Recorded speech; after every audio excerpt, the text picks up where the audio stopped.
வணக்கம் நண்பர்களே. உலகக்கிண்ண இறுதிப் போட்டி அர்ஜென்டினா ஸ்பெயின் அணிகளுக்கு இடையில் இன்று நியூயார்க் நியூ ஜெர்சி மைதானத்தில் இடம்பெற போகிறது. இந்த மெட்லைஃப் மைதானம் இதற்கு முதலும் உலகத்தின் மிகச்சிறந்த சில போட்டிகளை நடத்தி முடித்திருக்கிறது. அதுவும் கால்பந்தாட்ட போட்டிகள் என்று சொன்னால் கால்பந்தாட்டத்தை தொடர்கின்ற ரசிகர்களுக்கு அது பெரிய ஆச்சரியமில்லாத, இதுவரைக்கும் அறியப்படாத விடயங்களில் ஒன்றாக இல்லாமல் இருக்கலாம். ஆனால் கால்பந்தாட்டம் பற்றி இப்போது ஆர்வம் கொண்டவர்களுக்கும் அதுபோல தொடர்ச்சியாக அவதானிக்காதோருக்கும் அது ஒரு புதிய விடயமாக இருக்கும். கிளப் வேர்ல்ட் கப் என்று சொல்லக்கூடிய உலகத்தின் கழகங்களுக்கு இடையிலான உலகக்கிண்ண போட்டியின் இறுதிப் போட்டியையும் அரையிறுதிப் போட்டிகளையும் இந்த மைதானம் வெற்றிகரமாக நடத்தி முடித்திருக்கிறது. கடந்த வருடம் 2025ஆம் ஆண்டு 85,000க்கும் அதிகமான ரசிகர்கள் அந்த ஒவ்வொரு போட்டிகளையும் கண்டு கழித்திருந்தார்கள். எனவேதான் இந்த போட்டிக்கும் அதே போன்ற ரசிகர்களின் எண்ணிக்கை வரும். ஆனால் அதைவிட அதிகமான ரசிகர்கள் இந்த போட்டியை காண்பதற்கு ஆர்வத்தோடு டிக்கெட்டுகளை பெற்றுக்கொள்ள முயன்று கொண்டிருக்கிறார்கள் என்பது லேட்டஸ்ட் தகவல்.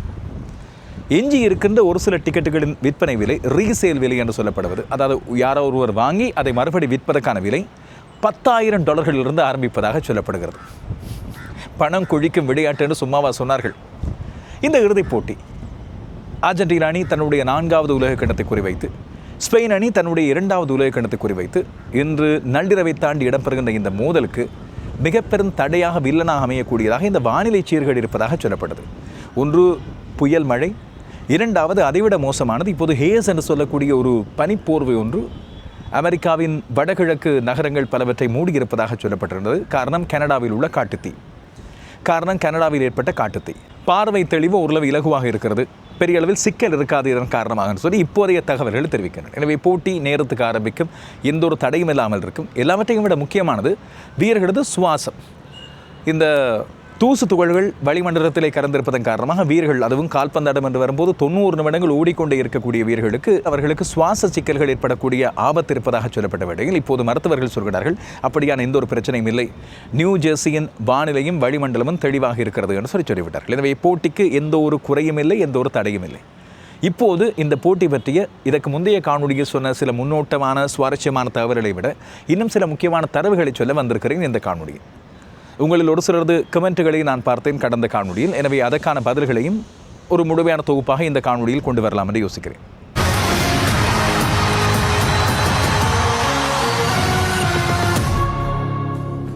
ஸ்பெயின் மற்றும் அர்ஜென்டினா அணிகளுக்கு இடையிலான வரலாற்று ரீதியிலான மோதல்கள் இதுவரைக்கும் 16 தடவைகள் இடம்பெற்றிருக்கின்றன. 2 அணிகளுக்கு இடையில் பிரிக்க முடியாத ஒரு போட்டி இருக்கிறது. 2 அணிகளுமே தலா 6 வெற்றிகள், ஏனைய 4 போட்டிகள் சமநிலையில். எனவே இன்று வெற்றி பெறுகின்ற அணி அதிலே முந்திக்கொள்ளும். இறுதியாக கடைசியாக இந்த 2 அணிகளும் மோதிக்கொண்ட 5 சந்தர்ப்பங்களை எடுத்து பார்த்தோம் என்று சொன்னால் மிக பரபரப்பான மோதல்களாக இருந்திருக்கின்றன. கடைசியாக இந்த 2 அணிகளும் சந்தித்துக் கொண்டது 2018 ஒரு சிநேகபூர்வமான போட்டி. ஸ்பெயின் அணி 6-1 என்று வென்றது. அப்போது லியோனல் ஸ்கலோனி அணியின் முகாமையாளராக இருக்கவில்லை. அவர் ஆனால் அர்ஜென்டினா அணியின் பயிற்றுவிப்பு குழாமிலே ஒருவராக இருந்தார். மெஸ்ஸி குழாமிலே இருந்தார், ஆனால் அந்த போட்டியில் ஆடவில்லை. அர்ஜென்டினா 6-1 என்று தோற்று போனது. ஸ்பெயின் அணி வெற்றி கட்டிக் கொண்டது. அதற்கு முதல் 2010ஆம் ஆண்டு சந்தித்துக் கொண்ட வேளையில் அர்ஜென்டினா 4-1 என்று வெற்றி கட்டிக் கொண்டது. அதுக்கு முதல் 2009லும் 2006லும் 2 போட்டிகள் ஆடப்பட்டிருந்தன. அந்த 2 போட்டிகளிலும் ஸ்பெயின் அணி 2-1 என்று அர்ஜென்டினா அணியை வீழ்த்தியிருந்தது. 2006ஆம் ஆண்டுக்கு முதல் 16 ஆண்டுகளுக்கு முதல் 1990இல் இடம்பெற்ற போட்டியில் அர்ஜென்டினா 2-0 என்று வெற்றி கட்டியிருந்தது. அப்போது டீகோ மரடோனாவும் அந்த அணியிலே ஆடியிருந்தார். எனவே இந்த 2 அணிகளுக்கு இடையில் எவ்வளவுதான் பெரிய கால்பந்து வரலாற்று பாரம்பரியம் இருந்தாலும் மோதிக்கொண்டது குறைவு. ஆனால் அர்ஜென்டினா ஸ்பானிய உறவுகள், கால்பந்து உறவுகளை பொறுத்தவரையில் பார்சிலோனா ஒரு மிக முக்கியமான இணைப்பு பாலமாக இருந்திருக்கிறது. லாலிகாவில் ஆடக்கூடிய வீரர்கள் பல பேர் இந்த 2 அணிகளிலும் ஆடிய வீரர்களாக இருந்திருக்கிறார்கள். இந்த நியூயார்க் நியூ ஜெர்சி மைதானம் ஒரு சரித்திர பிரசித்தி பெற்ற மைதானம். ஆனால் கட்டப்பட்டது 2010ஆம் ஆண்டு தான். இப்போது ஒரு மல்டி பர்பஸ் மைதானம் வந்து பல பயன்பாடுகளுக்குரிய மைதானமாக இருக்கிறது. இசை நிகழ்ச்சிகள் இங்கே இடம்பெறுகின்றன, கால்பந்தாட்ட போட்டிகள் இடம்பெறுகின்றன. ஆனால் பிரதானமாக இது நேஷனல் ஃபுட்பால் லீக் என்று சொல்லக்கூடிய அமெரிக்கன் ரூல்ஸ் ஃபுட்பால் ஆடக்கூடிய அமெரிக்க கால்பந்து போட்டிகளுக்கு, அமெரிக்க ரூல்ஸ் கால்பந்து போட்டிகளுக்கு பயன்படுத்தப்படுகின்ற மைதானம். 2 பெரிய கழகங்கள், அதாவது 2 கால்பந்து கழகங்கள் தங்களுடைய சொந்த மைதானமாக இதை கொண்டிருக்கின்றன. நியூயார்க் ஜாயன்ட்ஸ், அதுபோல் நியூயார்க் ஜெட்ஸ். இங்கே இந்த 2 அணிகளிலும் ஆடிய வீரர்களில் மெஸ்ஸி மிக முக்கியமான போட்டிகள் சிலவற்றை இந்த மைதானத்தில் ஆடியிருக்கிறார். ஆனால் அதிலே மிக பெரும் கவலை என்னவென்று சொன்னால் அவருக்கு மறக்க முடியாத தோல்வியை இந்த மைதானத்தில் ஒரு போட்டி தான் கொடுத்திருக்கிறது. 2016ஆம் ஆண்டு உங்களுடைய ஞாபகம் இருக்குது, மெஸ்ஸி திடீரென்று தன்னுடைய ஓய்வை அறிவித்தார் ஒரு தோல்வியோடு. 2016ஆம் ஆண்டு இடம்பெற்ற கோப்பா அமெரிக்கா கிண்ண இறுதிப் போட்டி இந்த மைதானத்தில் இடம்பெறுகிறது. சிலே அணிக்கு எதிராக அர்ஜென்டினா மோதுகிறது. அந்த இறுதிப் போட்டியிலே மெஸ்ஸி பெனால்ட்டி ஒன்றை தவறவிட அர்ஜென்டினா அணி தோற்று போகிறது. அந்த மன உடைவை தாங்க முடியாமல், குறிப்பாக மெஸ்ஸி தோற்ற 4வது இறுதிப் போட்டி அது. 2014 உலகக்கிண்ண இறுதிப் போட்டியும் அதில் ஒன்று. இதையடுத்து வெற்றி ஒன்றை பெற்றுக் கொடுக்க முடியாமல் இருக்கிறது கிண்ணம் ஒன்றை அர்ஜென்டினா அணிக்கு பெற்றுக்கொள்ள முடியாமல் இருக்கிறது என்ற குற்ற உணர்வின் காரணமாக மெஸ்ஸி தன்னுடைய ஓய்வை அறிவிக்கிறார். உலகமே அதிர்ந்து போனது. என்றாலும் அந்த முடிவை அவர் மீள் பரிசீலனை செய்ய வேண்டும் என்று மிக பெரும் ஆர்ப்பாட்டங்கள் எல்லாம் இடம்பெற்றன. அர்ஜென்டினா அணியின் வீரர்கள் மட்டுமல்லாமல், அர்ஜென்டினா அணியின் பயிற்றுவிப்பாளர் மட்டுமல்லாமல், அப்போது அர்ஜென்டினா அணியின் ஜனாதிபதியாக இருந்தவரும் வேண்டுகோள் ஒன்றை முன்வைக்கிறார். அர்ஜென்டினாவிலிருந்து மட்டுமல்ல, உலக நாடுகள், இனிய நாடுகளிலிருந்தும் இதற்கான எதிர்ப்பு குரல்கள் வலுக்கின்றன. மெஸ்ஸி தன்னுடைய ஓய்வை மீள பெற்றுக்கொள்ள வேண்டும், மீண்டும் ஆட வேண்டும் என்று. சரியாக 10 ஆண்டுகளுக்கு பிறகு அதே மைதானத்துக்கு வருகிறார், மீண்டும் ஒரு உலக கிண்ணத்தை வெல்வதற்கான முயற்சியில் தன்னுடைய அணியின் தலைவராக. அதுக்கு பிறகு ஒரு உலக கிண்ணம் வென்றவராக, 2 கோப்பா அமெரிக்கா கிண்ணங்கள் வென்றவராக வந்திருக்கிறார் லியோனல் மெஸ்ஸி. இதான் வரலாறு மாற்றி அமைக்கிறது என்று சொல்லப்படுகிற விடயம். இதேபோல் இந்த மைதானத்திலே லியோனல் மெஸ்ஸிக்கு இன்னொரு மறக்க முடியாத போட்டி 2012ஆம் ஆண்டு பிரேசில் அணிக்கு எதிராக இடம்பெற்ற ஒரு சிநேகபூர்வமான கால்பந்து போட்டி. பலம் வாய்ந்த பிரேசில் அணிக்கு எதிராக அது சிநேகபூர்வமான போட்டியாக இருந்தாலும் 3 கோல்களை ஹட்ரிக்காக அடித்து மெஸ்ஸி பெற்றுக்கொண்ட வெற்றி அவருக்கு மறக்க முடியாத ஒரு வெற்றியாக அமைந்திருக்கிறது. இதே போல மீண்டும் ஒரு தடவை இடம்பெற்ற கோப்பா அமெரிக்காக்கின முதல் சுற்று போட்டி ஒன்றிலே 2016ஆம் ஆண்டு தோற்ற சிலி அணிக்கு எதிராக 2022ஆம் ஆண்டு மீண்டும் இடம்பெற்ற பிரிவு ரீதியிலான போட்டியில் மெஸ்ஸி ஒரு கோலை பெற்று வெற்றி ஈட்டிக் கொண்டார். எனவே அங்கே பழி தீர்த்து கொண்டார் என்று தன்னுடைய பழைய சாபத்தை உடைத்திருப்பதாக நினைக்கிறார். எனவே இந்த மெட் லைஃப் மைதானம் மெஸ்ஸிக்கு பழைய நினைவுகளை கொடுக்கக்கூடும், அதுவே அவருக்கு உத்வேகமாக அமையக்கூடும். மற்றபடி ஏனைய ஸ்பானிய வீரர்கள், அர்ஜென்டினா வீரர்களுக்கு இந்த மைதானத்தில் பெரிய அளவு முக்கியத்துவமான போட்டிகள் ஆடப்பட்டது கிடையாது. என்றாலும் இந்த போட்டி 80,000க்கும் மேற்பட்ட ரசிகர்களை கொண்டு ஒரு போட்டியாக இடம்பெறும் போது, அதுவும் இறுதிப் போட்டி என்று வரும்போது அதற்கான பெருமதியே தனியானது. அர்ஜென்டினா அணியின் கட்டமைப்பு லியோனல் மெஸ்ஸியை சுற்றி அமைக்கப்பட்டிருந்தாலும் கடந்த போட்டிகளை பொறுத்தவரையில் நாங்கள் ஒரு சின்ன மாற்றத்தை பார்த்தோம். மெஸ்ஸி கோல்களை பெற உதவுகிறார். தான் கோல்களை பெற முறையாமல் மற்றவர்களுக்கு கோல்களை வழங்குவதில் அவர் தன்னை சுற்றி இருக்கின்ற காப்பரனை உடைத்துக்கொண்டு உதவுகிறார் என்று சொல்லி பார்த்திருந்தோம். இதேபோல் அர்ஜென்டினாவின் மத்திய கடத்தை பொறுத்தவரையில் என்சோ பெர்னாண்டஸ் இப்போது ஒரு மிக முக்கியமான சக்தியாக உருவாகி கொண்டு வருகிறார். அவர் பெற்றுக்கொண்ட இங்கிலீஷ் பிரீமியர் லீக் அனுபவத்தை எல்லாம் இங்கே கொண்டு வந்து காண்பித்துக் கொண்டிருக்கிறார். அதே போல பர்தேஸ், லியாண்ட்ரோ பர்தேஸ் இந்த அர்ஜென்டினா அணியின் மிக முக்கியமான கட்டமைப்பு மன்னன். குறிப்பாக மத்திய கடத்தை பொறுத்தவரையில் அவர், ரோஜடி பால், அதுபோல் மெக்காலிஸ்டர் மற்றும் என்சோ பெர்னாண்டஸ் ஆகிய 4 பேரும் மிக முக்கியமான தூண்களாக அமைந்திருக்கிறார்கள். அர்ஜென்டினாவின் முன்களத்தில் லோட்டோரோ மார்டினஸ் கோல்களை பெறாத சந்தர்ப்பத்தில் ஜூலியன் அல்வாரஸ் இப்போது மெஸ்ஸியோடு ஆரம்பிக்கிறார். லோட்டோரோ மார்டினஸ் இடைவேளைக்கு பிறகு உள்ளே குதிக்கிறார். அது சூப்பர் சப், அங்கே ஸ்பெயின் அணியின் மிக்கேல் மெரினோ போல. மறுபக்கம் ஸ்பெயின் அணியை எடுத்து பார்த்தால் அவர்களது பிரதானமான எஞ்சினே மத்திய கடந்தான். அவர்கள் இப்போது மெஸ்ஸியை தடுப்பதற்கு அர்ஜென்டினா அணியின் மத்திய கடமும் முன்கடமும் தொடர்புறாமல் தடுப்பதற்கான முனைப்புகளை இப்பொழுது மேற்கொள்வார்கள். எனவே இன்றைய நாளில் 2 பயிற்றுவிப்பாளர்களும் எப்படியான வியூகத்தை உருவாக்கப் போகிறார்கள் என்ற கேள்வி இங்கே வருகிறது. இதற்கிடையில் மெஸ்ஸிக்கு இன்னும் ஒரு சாதனை சொந்தமாகிறது. உலகக்கிண்ண வரலாற்றிலேயே இறுதிப் போட்டியிலே ஆடிய வயது முதிர்ந்த அவுட்ஃபீல்டர், கோல் காப்பாளர்கள் வயது கூடியவர்கள் ஆடியிருக்கிறார்கள். 45 வயதுக்கு மேலே கூட கோல் காப்பாளர்களாக இருக்கலாம். ஆனால் அவுட்ஃபீல்டர்ஸ் என்று வரும்போது வெளியே ஆடுகிற வீரர்களில் வயது கூடியவராக இப்போது மெஸ்ஸி தான் அமைந்திருக்கிறார். 39 வயது. லியோனல் ஸ்கலோனி அவரை பற்றி சொல்லும்போது, இப்படித்தான் எங்களுக்கு ஒரு ஜீனியஸ், ஒரு லெஜெண்ட் இருந்தார், டிகோ மரடோனா. அவரை நாங்கள் அவரது உச்ச காலகட்டத்தில் பயன்படுத்திக் கொள்ளவில்லை, இல்லாவிட்டால் அவர் தன்னை பயன்படுத்திக் கொள்ளவில்லை. உண்மையில் போதை மருந்து பிரச்சனையை அவரை ஆட்டிக்கொண்டது. இதனால் மரடோனா எதிர்பார்த்த காலத்துக்கு முன்னதாகவே கால்பந்து உலகிலிருந்து விலகி இருந்தார் என்பதை நாங்கள் அறிந்தோம். ஆனால் மெஸ்ஸி தங்களுக்கு ஒரு பொக்கிஷம், இதனால் தான் அவரை நாங்கள் ஒரு லெஜெண்டாக கருதுகிறோம் என்று ஸ்கலோனி அவரை பற்றி, அவரிடம் இருக்கின்ற திறமையை பற்றி நம்பிக்கை தெரிவிக்கிறார். இது ஸ்பெயின் அணிக்கும் நன்றாக தெரியும். ஸ்பெயின் அணியை பொறுத்தவரையில் இங்கே 39 வயது நட்சத்திரம் ஒருவர் இருக்கின்றார்கள், ஆனால் அங்கே 19 வயது மந்திரவாதி ஒருவர் இருக்கின்றார், லமீன் யமால். ஆனால் லமீன் யமால் இம்முறை ஒரே ஒரு கோலை மட்டும் அடித்திருக்க, அவரிடமிருந்து கோல் வறட்சி ஒன்று வர யாரும் எதிர்பார்த்த மிக்கேல் ஒய்சர்பால் இம்முறை கதாநாயகனாக மாறியிருக்கிறார். இதேபோல் அமைதியான கதாநாயகர்களாக அவர்களது கோல் காப்பாளர் உனாய் சிமோன் மற்றும் அவர்களது அணித்தலைவர் ராட்ரி, அதுபோல் மத்திய கடத்தை ஆண்டு கொண்டிருக்கின்ற பெட்ரி மற்றும் டேனி ஓல்மோ ஆகியோர் மிகச்சிறப்பான முறையில் செயற்பட்டு கொண்டிருக்கிறார். இவர்களை தாண்டி அர்ஜென்டினா அணி இம்முறை கோல்களை பெறுவது என்பது மிகச்சிரமமான ஒரு விடயமாக இருக்குது. ஆனால் அது ரசிக்கக்கூடிய ஒரு போட்டியாக இருக்குது. அர்ஜென்டினா அணிக்கு கோல்களை வேகமாக தங்களுக்கு இடையில் பகிர்ந்து கொண்டு கோலை நோக்கி பந்து அடிப்பது அவர்களுக்கு பிரதானமான விடயம். ஸ்பெயின் அணியை பொறுத்தவரையில் பந்துகளை கூடுமானவரை தங்கள் கால்களுக்குள் வைத்துக் கொள்வது அவர்களுக்கு பிரதானமானது. அதிக நேரம் பொசிஷன், பால் பொசிஷன் என்பது அவர்களுக்கு மிக முக்கியமான ஒன்றாக இருக்கும். எனவே இதன் அடிப்படையில் நான் யோசித்த 2 வியூகங்களை பொறுத்தவரையில் ஸ்பெயின் அணி ஒரு சின்ன மாற்றத்தை செய்யும் என்று சொல்லி அவர்கள் வலிமையாக பயன்படுத்துவது 4-2-3-1 என்று ஃபார்மேஷன். அதை கொஞ்சம் அவர்கள் மாற்றக்கூடும் போட்டியின் போக்கை பார்த்து. அப்படியாக இருந்தால் உனாய் சிமோனுக்கு உதவியாக பின்கடத்திலே வலிமை போல பெட்ரோ பொர்ரோ, குபாசி, லப்போட்டே மற்றும் குக்குரையா ஆகியோர் இருக்கக்கூடும். குக்குரையாவும் சத்தமில்லாமல் இம்முறை கலக்கி கொடுக்கிற ஒருவராக இருக்கிறார். அநேகரது கவனம் குபாசி மீது இருக்கிறது. குக்குரையா பின்கள வீரராக மிக உறுதியாக இருக்கின்ற ஒருவர் சொல்கின்றார், தான் ஏற்கனவே ஐரோப்பிய கிண்ணத்தை ஸ்பெயின் அணியோடு சேர்ந்து வென்று விட்டேன், இந்த உலக கிண்ணத்தை வென்றால் ஒரு வீரனாக தான் சாதிக்க வேண்டியது என்ன இருக்கிறது, அந்த உலகக்கிட வெற்றிக்கு பிறகு அடுத்த நாள் காலையிலேயே தான் தன்னுடைய பயிற்றுவிப்பாளர் டியலா ஃபெர்ண்டியிடம் கால் பண்ணி சொல்லுவேன், நான் ஓய்வு பெறப் போகிறேன் என்று சொல்லி. அவ்வளவு உறுதியாக இருக்கிறார்கள் ஸ்பெயின் அணியினர். எனவே இந்த 4 பேர் கொண்ட பின்களம் உறுதியாக இருக்குது. அவர்களை தொடர்புபடுத்துகின்ற அடுத்த 2 பேராக ரொட்ரியும் ரூயிஸும் இருப்பார்கள். ஃபேபியன் ரூயிஸ் இந்த உலகக்கிடம் அவருக்கு மிகச்சிறப்பான விதமாக அமைந்திருக்கிறது. அவரும் அணித்தலைவர் ரொட்ரியும் சேர்ந்து மிகச்சிறப்பான முறையில் ஆடி கொடுக்கிறார்கள். முன்கடத்தை பொறுத்தவரையில் லமைன் யமால், டேனி ஓல்மோ மற்றும் பயன் ஆகியோர் இருக்கிறார்கள். அதுக்கு மேலே ஒயர்சபா. இதுதான் ஸ்பெயின் அணி சிம்பிளான தன்னுடைய வியூகமாக இருக்கும். 2ஆம் பாதியிலே தான் அவர்கள் ஏனைய ஒரு சில பேர்களை மாற்றி மாற்றி இங்கே களமிறக்குவார்கள். அதிலே முக்கியமாக மிக்கேல் மெரினோவையும் பெட்ரியையும் பல பேர் எதிர்பார்த்திருக்கிறார்கள். அதேபோல் நிக்கோ வில்லியம்ஸ் இன்னும் இந்த உலக கிடத்தில் பெரிய அளவில் எதையும் செய்யவில்லை. இறுதிப் போட்டிக்காக ஸ்பெஷலாக வைத்திருக்கிறாரோ தெரியாது. ஆர்ஜென்டினா அணியை பொறுத்தவரையில் அவர்களது கோல் காப்பாளர் எமிலியானோ மார்டினஸ் இம்முறை பெரிய அளவில் சோபிக்கவில்லை. நான் சொன்னேனே, அவரும் இறுதிப் போட்டிக்கு தான் இதை ஸ்பெஷலாக வைத்திருக்கிறாரோ தெரியாது. காரணம், கடந்த உலக கிண்ணத்தின் இறுதியிலே அவர் பிரான்ஸ் அணி அடித்த கோல்களெல்லாம் தடுத்த விதம், அதுவும் அந்த முழங்கால் தடுப்பு ஆனது உலக புகழ் பெற்ற ஒன்று. அதுக்கு தனியே சிலை வைத்து கொண்டாடியும் இருக்கின்றார்கள். இம்முறை அந்த அளவு சிறப்பான மார்டினஸை நாங்கள் இன்னும் பார்க்கவில்லை. எனவே இந்த மெட்ஸ் ஸ்டேடியத்தில் தான் இன்று மார்டினஸின் ஸ்பெஷலை நாங்கள் பார்க்க போகிறோமோ தெரியாது. மார்டினஸுக்கு உதவியாக அர்ஜென்டினா இன்று பயன்படுத்தக்கூடிய வியூகம் ஸ்பெயின் அணியின் தடுப்புச் சுவரை உடைப்பதற்கு அவர்கள் பயன்படுத்த வேண்டிய 5 பேர் முன்களத்தில் இருப்பதன் காரணமாக, அதாவது 2 முன்கள வீரர்கள் 3 இடைக்கள வீரர்களும் 4-1-3-2 என்ற ஃபார்மேஷனை அவர்கள் பயன்படுத்தலாம். பின்கடத்தில் உள்ள 4 பேர் நாங்கள் பொதுவாக பார்க்கின்ற மோலினா, ரொமேரோ மற்றும் லிசாண்ட்ரோ மார்டினஸ், அதுபோல் டக்லியஃபியோ. இடைக்களத்தில் தொடுக்கின்ற ஒருவராக லியாண்ட்ரோ பரடேஸ் இருப்பார். அவர் ஒரு ஆல்ரவுண்டர் போல அங்கேயும் இங்கேயும் தடுப்புச் சுவராகவும் தொடுப்புச் சுவராகவும் செயற்படக்கூடிய ஒருவர். மாற்று கருத்தில் அவரை உண்மையில் அவதானிக்க வேண்டியிருக்கு. மிகச்சிறப்பான ஆட்டத்தை கொண்டு வந்து கொண்டிருக்கிற அண்மைய நாட்களாக. ஆனால் அரையிறுதிப் போட்டியில் அவரை முற்கூட்டியே வெளியெடுத்தது ஆச்சரியமான ஒன்று.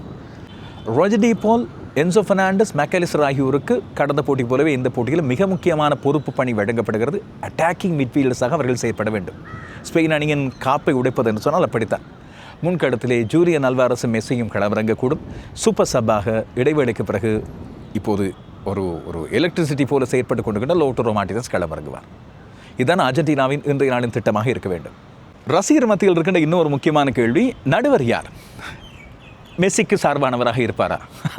ஃபீஃபா எப்படிப்பட்ட நடுவரை இந்த இறுதிப் போட்டிக்கு தெரிவு செய்திருக்கிறது? இதெல்லாம் அண்மை காலமாக நிலவுகின்ற வழமையான கேள்விகள் தானே. ஸ்லோவேனியாவை சேர்ந்த நடுவர் ஒருவர், கொஞ்சம் சிக்கலானவர், அதாவது கராரான கண்டிப்பானவர் என்று சொல்லப்படுகிறது.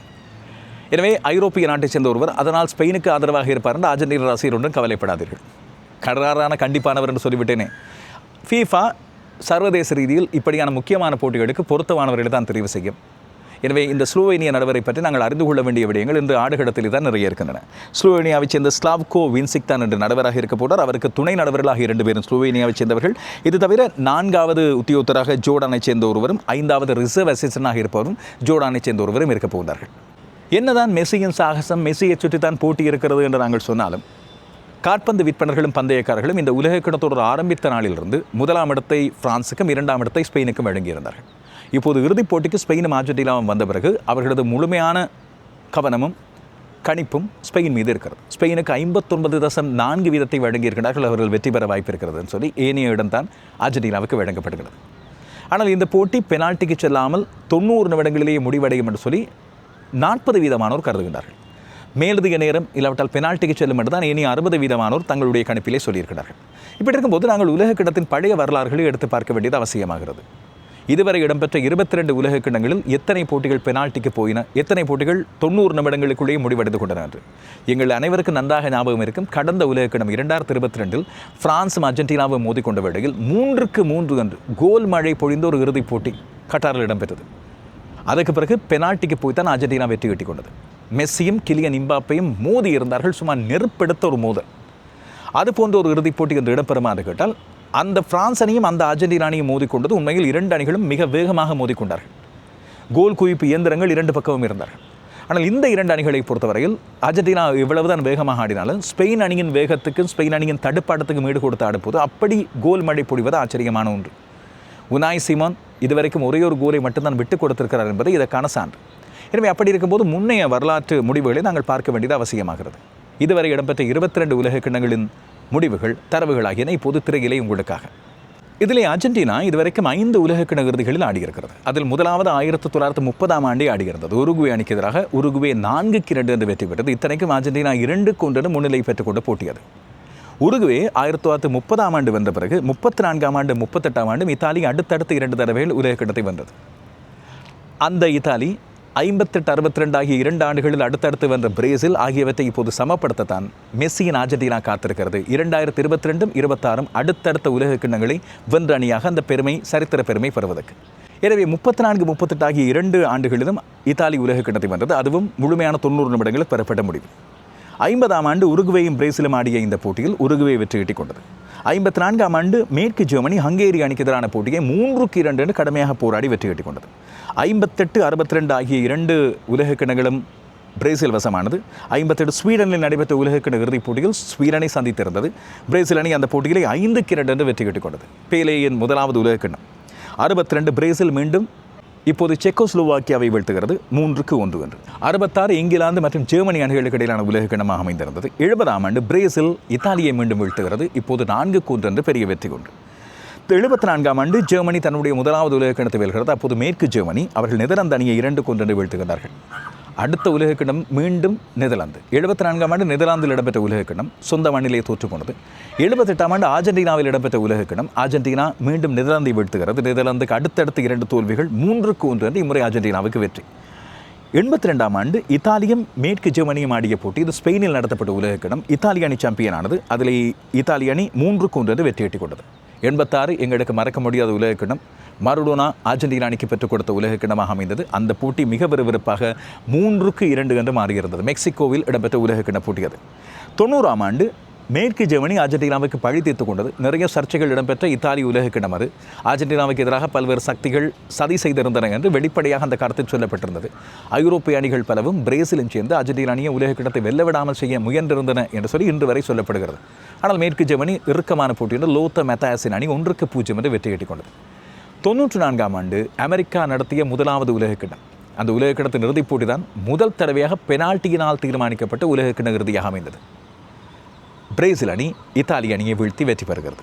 அந்த உலக கிண்ணம் தான் கோல்கள் பெறாத உலக கிண்ணமாக அமைந்தது. 0-0 2 அணிகளும் எந்த ஒரு கோல்களும் இல்லை. இறுதியாக பெனால்ட்டியின் அடிப்படையில் 3-2 என்று பிரேசில் அணி வெற்றி ஈட்டிக் கொண்டது. 98ஆம் ஆண்டு பிரான்சில் இடம்பெற்ற உலக கிண்ணம். பிரான்ஸ் அணி முதல் தடவையாக உலக சாம்பியன் ஆகிறது. ஜினடின் ஜிடான் ஒரு அற்புதமான ஹீரோவாக உருவாகிறார். அவரை மிட்ஃபீல்ட் ஜீனியஸ் என்று இன்று வரை சொல்கின்றார்கள். அதுவும் அப்போது உலகத்தை ஆட்டிப்படுத்திக் கொண்டிருந்த பிரேசில் அணியை 3-0 என்ற இறுதிப் போட்டியில் வீழ்த்துவதெல்லாம் வேறு லெவல். அதை செய்து காட்டியது பிரான்ஸ். 2002ஆம் ஆண்டு முதல் தடவையாக உலக கிண்ணம் ஆசியா பக்கம் வருகிறது. கொரியாவும் ஜப்பானும் சேர்ந்து நடத்துகின்றன. அந்த உலக கிண்ணத்தில் பிரேசில் அணி வெற்றி ஈட்டி எல்லா கண்டங்களிலும் சாம்பியனான ஒரே அணியாக தன்னுடைய பெயரை பதிந்திருக்கிறது. இறுதிப் போட்டியில் அவர்கள் சந்தித்தது ஜெர்மனி அணியை. 2-0 என்று அற்புதமான வெற்றி கொண்டு. 2006 மீண்டும் ஐரோப்பாவுக்கு வருகிறது உலக கிண்ணம். 2006ஆம் ஆண்டு பிரான்ஸ் அணி இத்தாலி அணியை சந்திக்கிறது. இந்த போட்டியில் மோதலுக்கு குறைவில்லை, முட்டலுக்கு குறைவில்லை. ஜினடின் ஜிடானுக்கு சிவப்பட்டை காட்டப்பட்டு வெளியேற்றப்பட்டிருந்தார். மெட்ராசியோடு ஏற்பட்ட மோதல். இதையடுத்து 1-1 என்ற சமநிலையில் முடிவடைந்த போட்டி பெனால்ட்டியினால் தீர்மானிக்கப்படுகிறது. இத்தாலி இம்முறை பெனால்ட்டியிலே வென்று நீண்ட காலத்துக்கு பிறகு தனக்கான உலக கிண்ணத்தை சுவீகரித்துக் கொள்கிறது. 2010 ஆப்பிரிக்க கண்டத்தில் இடம்பெற்ற முதலாவது உலக கிண்ணம். மிகச்சிறப்பான ஆட்டத்தை வெளிப்படுத்திய ஸ்பெயின் தன்னுடைய கட்டுப்பாடான ஆட்டம், அதுபோல் இந்த பாசிங் நடைமுறைகள் இவை மூலமாக உலக புகழ்பெற்ற அணியாக காணப்பட்டது. இறுதிப் போட்டியில் நெதர்லாந்து அணியை 1-0 என்று வீழ்த்துகிறது. நெதர்லாந்துக்கு மீண்டும் ஒரு மன உடைவு. இறுதிப் போட்டி வரை வந்து தோற்று போகின்றார்கள்.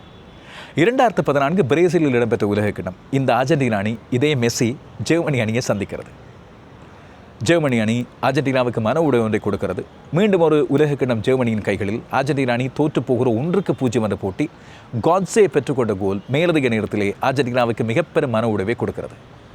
2018 ரஷ்யாவில் இடம்பெற்ற உலக கிண்ணம். பிரான்ஸ் அணி தன்னுடைய 2வது உலக கிண்ணத்தை கைப்பற்றுகிறது. மிக விறுவிறுப்பான போட்டி. லூகா மாட்ரிச்சின் குரோஷிய அணி மிகச்சிறப்பான போட்டியை பிரான்ஸுக்கு வழங்கியிருந்த போதிலும் அப்போதுதான் கிலியன் எம்பாப்பே அறிமுகமாகிறார் அந்த தொடரில். ஆனால் ஜிரூட் பிரான்ஸ் அணியின் கதாநாயகர். பிரான்ஸ் அணியில் நட்சத்திரங்கள் குவிந்திருந்த ஒரு அணி 4-2 என்று அபாரமான வெற்றி கிட்டுகிறது. இந்த சேனலின் தோற்றமும் அந்த உலக கிண்ணத்தோடு தான் ஆரம்பித்தது. எனக்கு இருக்கின்ற கால்பந்து ரசனையை பகிர்ந்து கொள்ள ஆரம்பித்திருந்தேன். ஓரளவுக்கு ரசிகர்களது அபிமானம் அந்த போட்டிகளை பற்றிய விடயங்களுக்கு இருந்த காரணத்தால் அப்படியே தொடர்ந்து கொண்டு வருகிறேன். இப்போது 8 ஆண்டுகளுக்கு பிறகு மீண்டும் இன்னும் அதிகரித்த நண்பர்களோடு இந்த உலக கிண்ண போட்டிகளை பற்றிய விடயங்களை தருகிறேன். 2022 கட்டாரில் இடம்பெற்ற உலக கிண்ணம் எங்களுக்கு எல்லாம் நன்றாக ஞாபகம் இருக்கிறது. அர்ஜென்டினா சாம்பியனானது. பிரான்ஸ் அணி இறுதிப் போட்டியில் வந்து கடுமையாக போராடி தோற்றிருந்தது. இப்போது 2026 இம்முறை யாருக்கு வாய்ப்பு என்று நீங்கள் நினைக்கிறீர்கள்? எப்படியாக போட்டி இருக்க போகிறது? பெனால்ட்டி வரை போகுமா? 90 நிமிடங்களுக்கு முடியுமா? உங்களுக்கு பிடித்த அணியது என்று நீங்கள் யாருக்கு ஆதரவு தெரிவிக்க போகிறீர்கள்? மெஸ்ஸி சாம்பியனாக விடைபெறுவாரா? இல்லாவிட்டால் புதிய கதாநாயகன் ஒருவர் உருவாக போகின்றாரா? 19 வயதிலேயே ஐரோப்பிய சாம்பியனாகவும் உலக சாம்பியனாகவும் வரக்கூடிய வாய்ப்பு லமீன் யமாலுக்கு கிடைக்குமா? நீங்கள் கருத்துக்களை கமெண்ட்ஸாக சொல்லுங்கள். இங்கிலாந்து அணிக்கு எதிராக அர்ஜென்டினா திடீரென்று மூர்க்கத்தனமாக ஆடியது பல பேரை ஆச்சரியப்படுத்தியது. இப்போது வரை இங்கிலாந்து ரசிகர்கள் பல பேருக்கு கோபமும் இருக்கிறது. இப்படி வன்முறை கலந்த ஒரு ஆட்டத்தை அர்ஜென்டினா வெளிப்படுத்தும் என்று நாங்கள் யோசிக்கவில்லை என்று. ஆனால் அது இடைவேளைக்கு முதல் தான். இடைவேளைக்கு பிறகு அர்ஜென்டினா தன்னுடைய வலிமையான டாக்டிக்கலான ஆட்டத்தை ஆடியது. அதுவும் 80 நிமிடங்களுக்கு பிறகு மெஸ்ஸி தன்னுடைய கோலை 2 கோல்களை பெற்றுக் கொடுக்கிறார். இன்று ஸ்பெயின் அணிக்கு எதிரான ஆட்டத்தில் அர்ஜென்டினா அப்படியான ஒரு யுக்தியை கடைப்பிடிக்க போகிறதான்னு கேட்டால், ஒரு பக்கம் 2 அணிகளுக்கு இடையில் இருக்கின்ற அந்த உறவை பார்க்கும்போது அப்படியான வாய்ப்புகளுக்கான சந்தர்ப்பம் மிக குறைவு. ஒன்று இது பார்சிலோனா, அது மெஸ்ஸிக்கும் அங்கே இருக்கிற ஸ்பெயினின் 8 வீரர்களுக்கும் இடையில் இருக்கின்ற ஒரு பிணைப்பு. இது மட்டுமில்லாமல் ஸ்கலோனிக்கும் ஸ்பெயின் பயிற்றுவிப்பாளர் டே லா ஃபுயன்டேக்கும் இடையில் மிக நெருக்கமான உறவு இருக்கிறது. டே லா ஃபுயன்டே ஒரு தோல்வி அடைந்த 2ஆம் பிரிவில் அடங்கியிருந்த ஸ்பெயின் அணிக்கு பயிற்றுவிப்பாளராக இருந்து அதுக்கு பிறகு ஒரு பயிற்றுவிப்பாளராக வர வேண்டும் என்ற ஒரு பயிற்றுவிப்பு முகாமுக்கு போன வேளையில் அவரை பயிற்றுவித்தவர்கள் ஒருவர் ஸ்கலோனி. ஸ்கலோனி தான் ஆடிய அனுபவத்தையும் தான் அர்ஜென்டினா அணியிலே கடந்த காலங்களில் இருந்த ஒரு உதவி பயிற்றுவிப்பாளராக இருந்த அனுபவத்தையும் இவருக்கு கற்றுக் கொடுத்திருக்கிறார். எனவே அங்கே ஒரு நட்புறவு ஒன்று நிலவி கொண்டிருக்கிறது. அதுபோல் ஸ்பெயின் வீரர்கள் பல பேரிடம் உலக கிண்ணத்தின் முதலாவது அரையிறுதி முடிந்த பிறகு அவர்கள் இறுதிப் போட்டிக்கு தெரிவான வேளையில் கேட்கப்பட்ட வேளையில் யாரை நீங்கள் இறுதிப் போட்டியில் சந்திக்க விரும்புகிறீர்கள் என்று கேட்கப்பட்ட போது அவர்கள் பல பேர் சொன்ன பதில் மெஸ்ஸி, அர்ஜென்டினா அணியை. அந்த உலகச் சிறந்த வீரருக்கு எதிராக நாங்கள் ஆடி பார்க்க போகிறோம். குபாசி மெஸ்ஸியோடு புகைப்படம் எடுத்துக்கொண்ட சின்ன வயதிலே அவரது ரசிகராக இருந்த ஒருவர். இதுபோல் பார்சிலோனா பட்டறையிலிருந்து வந்தவர்களும் லாமசியா பட்டறையிலிருந்து வந்த லமீன் யமால் போன்றோரும் மெஸ்ஸி ஒரு ஆதர்சமாக கருதுகின்றார்கள். எனவே மெஸ்ஸியோடு மோதுவது அவர்களுக்கு ஒரு பெருமையான விடயம். ஆனால் அந்த மோதல் வன்முறையில் கொண்டு வராது என்று சொல்லி நம்பப்படுகிறது. ஆனால் அர்ஜென்டினா வீரர்கள் வம்பெடுக்கக்கூடியவர்கள் பொதுவாக என்சோ பெர்னாண்டஸாக இருக்கலாம், லிசாண்ட்ரோ மார்டினஸாக இருக்கலாம், ரொமேரோ ஆகியோராக இருக்கலாம், ஒரு போர்க்களத்தில் நிற்பது போல நிற்பார்கள். எனவே இறுதிப் போட்டி வெல்ல வேண்டும் என்பதற்காக எந்த எல்லைக்கு கூட அவர்கள் செல்லலாம். நடுவர், ஸ்லோவேனிய நடுவர் இதையெல்லாம் கவனித்துக் கொள்வார் என்று நாங்கள் நம்புகிறோம்.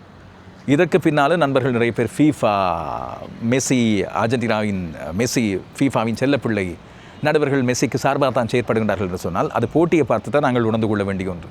அப்படி எதுவும் இல்லாமல் நியாயமான, நேர்மையான, மிகச்சிறப்பான, நியதிகளுக்குள்ளான விதிமுறைகளுக்கு ஏற்ற ஒரு ஆட்டத்தின் அடிப்படையில் ஒரு மிகச்சிறப்பாக ஆடுகின்ற அணி வெற்றி பெறட்டும் என்பதுதான் ஒரு கால்பந்து ரசிகனாக என்னுடைய எதிர்பார்ப்பு.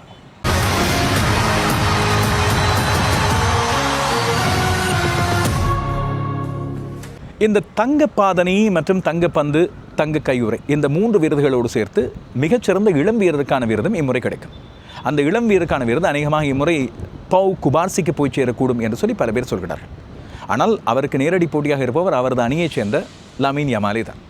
இந்த 2 இளம் வீரர்களுக்கு இடையிலான போட்டியாக இருக்கும். கடந்த முறை இந்த விருது கிடைத்தது இப்போது அர்ஜென்டினாவின் நட்சத்திரமாக வருகின்ற என்சோ பெர்னாண்டஸுக்கு. இம்முறை யாருக்கு கிடைக்கும் என்று நீங்கள் நினைக்கிறீர்கள்? அதுபோல் இப்போது தங்க பாதனி போட்டியிலே முதல் இடத்தில் இருக்கின்றார் கிலியன் எம்பாப்பே. அவருக்கு அடுத்த இடத்தில் இருக்கின்றார் லியோனல் மெஸ்ஸி. அவர் ஹேட்ரிக் அடித்தால்தான் கிலியன் எம்பாப்பே அந்த இடத்திலிருந்து நகர்த்த முடியும். அந்த தங்க பாதனை போட்டியிலே இருக்கின்ற வீரர்களது பட்டியல் இதோ உங்களுக்காக. கிலியன் எம்பாப்பே, லியோனல் மெஸ்ஸி, 3ஆம் இடத்தில் இருக்கிற ஜூட் பெலிங்கம், அவர் இப்போது வெளியே. ஏர்லிங் ஹாலண்ட், அவர் 7 கோல்களை எடுத்திருந்தார். ஹரி கேன் 6 கோல்கள். உஸ்மான் டெம்பலே என்று அதிகாலையை பெற்றுக்கொண்ட கோல் அவருக்கு 5வது கோலை கொடுத்திருக்கிறது. அதுபோல மிக்கேல் ஆயர்சபால் 5 கோல்கள். இன்று இவர் இந்த போட்டியிலே மாற்றங்களை கொண்டு வரக்கூடிய ஒருவர், சத்தமில்லாமல் சாதித்து காட்டுகின்ற ஸ்பானியர் அவர். அவர்களைத் தொடர்ந்து இஸ்மாயில் சார், ஜூலியன் குவேனஸ் மெக்சிகோ மற்றும் வினிசியஸ் ஜூனியர் பிரேசில். அதிகமானோர் ஸ்பெயினுக்கு இன்று வெற்றி வாய்ப்பை வழங்கியிருக்கின்றார்கள். ஆனால் மெஸ்ஸி மேஜிக் எதை வேண்டுமானாலும் நிகழ்த்தி காட்டக்கூடியதாக இருக்கிறது. இதுவரை நாட்கள் இடம்பெற்ற இந்த உலகக்கிண்ண போட்டிகளில் ஒவ்வொரு அணியும், இந்த 2 அணிகளும் கடந்து வந்த பாதைகளும் அதைத்தான் எங்களுக்கு சொல்கின்றன. ஸ்பெயினுக்கு அவ்வளவு இலகுவான பாதையாக அமைந்திருக்கவில்லை. ஆனால் அவர்கள் படிப்படியாக முன்னேற்றி கொண்டார்கள் தங்களை. அர்ஜென்டினா அணியையும் பொறுத்தவரையிலும் அவர்களுக்கு முதல் சுற்று மிக இலகுவாக இருந்தாலும் 2ஆம் சுற்றை பொறுத்தவரையில் சிக்கலை கடந்தார்கள், பல சர்ச்சைகளை கடந்தார்கள். அதுவும் அரையிறுதிப் போட்டி வரை அவர்கள் வந்த வேளையில் அவர்கள் கடந்து வந்த 3 அணிகளுமே சிக்கலை கொடுத்த அணிகளாக இருந்தாலும் அரையிறுதிப் போட்டியிலே அவர்கள் இங்கிலாந்து அணிக்கு எதிராக ஆடிய ஆட்டம் 80 நிமிடங்கள் வரை அர்ஜென்டினா ஸ்ட்ரகிளிங் போராடி கொண்டிருந்தது, கழித்து போயிருந்தது. அதுக்கு பிறகு அர்ஜென்டினா ஒரு வித்தியாசமான அர்ஜென்டினாவாக இருந்தது. அதுதான் இப்போது எதிரணிகள் பயப்படுகின்ற ஒரு அர்ஜென்டினா. எனவே இன்று கால்பந்து உலகத்தை பொறுத்தவரையில், கால்பந்து ரசிகர்களை பொறுத்தவரையில் அர்ஜென்டினாவா ஸ்பெயினா என்று 2 பக்கம் பிரிந்திருக்கலாம். அதில் பெரும்பாலானோர் ஸ்பெயின் ஒப்பீட்டளவில் பாவம் அர்ஜென்டினாவோடு பார்க்கும் போது. அர்ஜென்டினா ஏற்கனவே 3 உலக கிண்ணங்களை வைத்திருக்கிறது. அதுவும் லத்தீன் அமெரிக்க நாடுகளுக்கு உலக கிண்ணம் அதிகரித்து போயிருக்கிறது. அர்ஜென்டினா 3, பிரேசில் 5, உருகுவே 2, ஸ்பெயின் 1 தானே, அதை எடுத்துக்கொள்ளட்டுமே என்று சொல்லி பார்த்திருக்கிறார்கள். இன்னொரு பக்கம் அர்ஜென்டினா ரசிகர்கள் சொல்கின்றார்கள், மெஸ்ஸிக்கு நாங்கள் உலக கிண்ணத்தோடு விடை கொடுக்க வேண்டும். எங்களது நட்சத்திரம், எங்களது கால்பந்து கடவுள் கோட். அவர் உலக கிண்ணத்தோடு போகட்டும். அவர் இவ்வளவு காலமும் கால்பந்து ரசிகர்களை மகிழ்வித்ததுக்கு அதுதான் அவருக்கு மிகச்சிறந்த பரிசாக இருக்கும் என்று சொல்கிறார்கள். அதுபோல் இன்னொரு முக்கியமான விடயம், அடுத்த உலக கிண்ணம் இடம்பெற போகிறது ஸ்பெயின், போர்ச்சுகல் மற்றும் மொரோக்கோ ஆகிய நாடுகளால் சேர்த்து ஐரோப்பிய கண்டத்திலும் வட ஆப்பிரிக்காவிலும். எனவே அப்போது ஸ்பெயின் எடுத்துக்கொள்ளட்டும், இப்போது அர்ஜென்டினாவுக்கு கிடைக்கட்டும் என்று சொல்கிறார்கள். இந்த காணொலியை பார்க்கின்ற நாங்கள் அநேகமானோர் இலங்கையிலும் இந்தியாவிலும் இருக்கிறோம். இன்னும் கொஞ்சம் பேர் இலங்கை இந்தியாவை தளமாக கொண்டு இப்பொழுது புலம்பெயர் நாடுகளில் இருப்பீர்கள். நீங்கள் உங்களது கருத்துக்களை சொல்லுங்கள். யார் வென்றால் நல்லது, யார் வெல்வது உங்களுக்கு பிடித்திருக்கிறது? எனவே விறுவிறுப்பான உலகக்கிட இறுதிப் போட்டிக்கு பிறகு எங்களுக்கு அநேகமாக அதிகாலை 2:30 3 மணி அளவில் புதிய சாம்பியன் யார் என்று சொல்லி தெரிந்திருக்கும். அதுபோல் தங்க பாதணி, தங்க பந்து, தங்க கையுறை வெற்றியாளர்கள் யார் யார் என்று சொல்லி தெரிந்திருக்கும். அந்த முழுமையான விவரங்களோடு ஒரு விறுவிறுப்பான பரபரப்பான முழுமையான தொகுப்பு காணொலியோடு உங்களை சந்திக்கிறேன். மறக்காமல் உங்கள் கருத்துக்களை பதிவிடுங்கள். அதுபோல் உங்களது விமர்சனங்களை மறக்காமல் சொல்லுங்கள். நீங்கள் எதிர்பார்க்கிற விடயங்களையும் இல்லாவிட்டால் ஏதாவது அந்த விரிவான காணொலியில் கொண்டு வர வேண்டிய விடயங்கள் இருந்தால் கேள்விகளாக மறக்காமல் கமெண்ட்ஸில் தாருங்கள். மீண்டும் சந்திப்போம்.